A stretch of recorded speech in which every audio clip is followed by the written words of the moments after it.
Although biochar is relatively new and perhaps not widely known land-based greenhouse gas removal technology, it is starting to draw attention from a broad range of people, including research funders, policymakers, scientists and industries.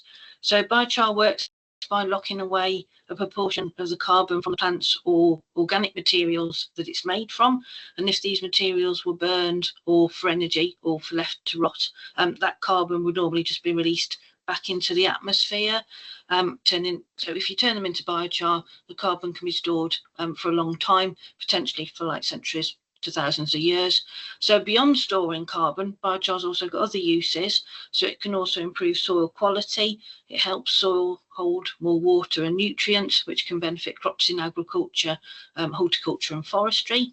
And it isn't just useful in farming and forestry either. It can also be used in quarries, on embankments and on golf courses, where it can help restore the land and store carbon. Gardeners can already buy biochar as a substitute for peat, and it's also got potential in energy systems, and it's also being explored as an ingredient in road construction materials, cement and concrete. So in short, biochar can be a tool for waste management, energy production, carbon storage, and also for improving soil health.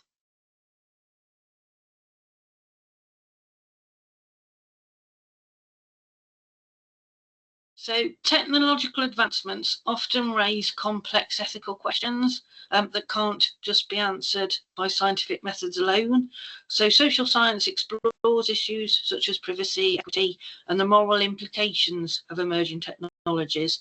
And so by examining values, beliefs, and cultural norms, social scientists can help shape policies and frameworks that govern technology use, ensuring that technology progress aligns with societal expectations and ethical standards. And quite often social science can be misunderstood as being primarily about facilitating stakeholder engagement or managing consultations with various groups in society.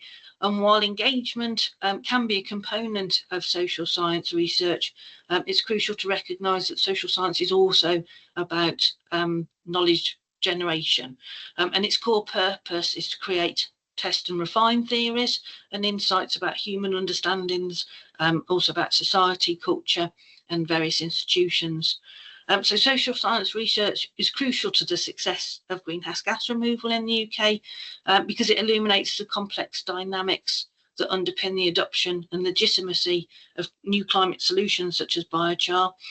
So by systematically investigating the diverse ways in which stakeholders imagine, articulate and contest the role of greenhouse gas removal, social science provides insights that go beyond the technical feasibility, and it reveals the importance of values, ethics and power relations in shaping the trajectories of greenhouse gas removal technologies.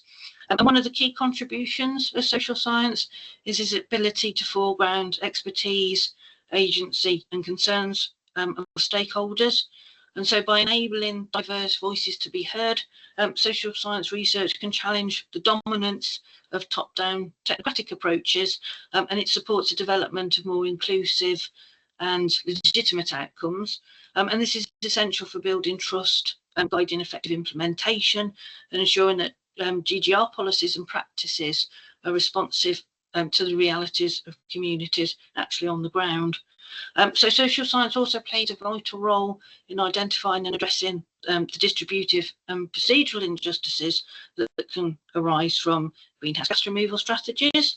And by highlighting issues such as economic barriers, uneven allocation of benefits and ethical discomforts with offsetting mechanisms, social science research informs the design of policy interventions that can be both effective and equitable, and it contributes to the development of governance models that support not only climate mitigation objectives, but also these broader goals of environmental stewardship and sustainability. So ultimately, the success of greenhouse gas removal in the UK will depend on the capacity to reconcile many divergent views and to foster democratic processes that accommodate multiple perspectives. And social science research provides these analytical tools and the empirical evidence as well needed to understand these dynamics, to engage constructively with contestation that arises, and also to involve negotiation, and to support the co-creation of solutions that are robust, legitimate and sustainable in the long term.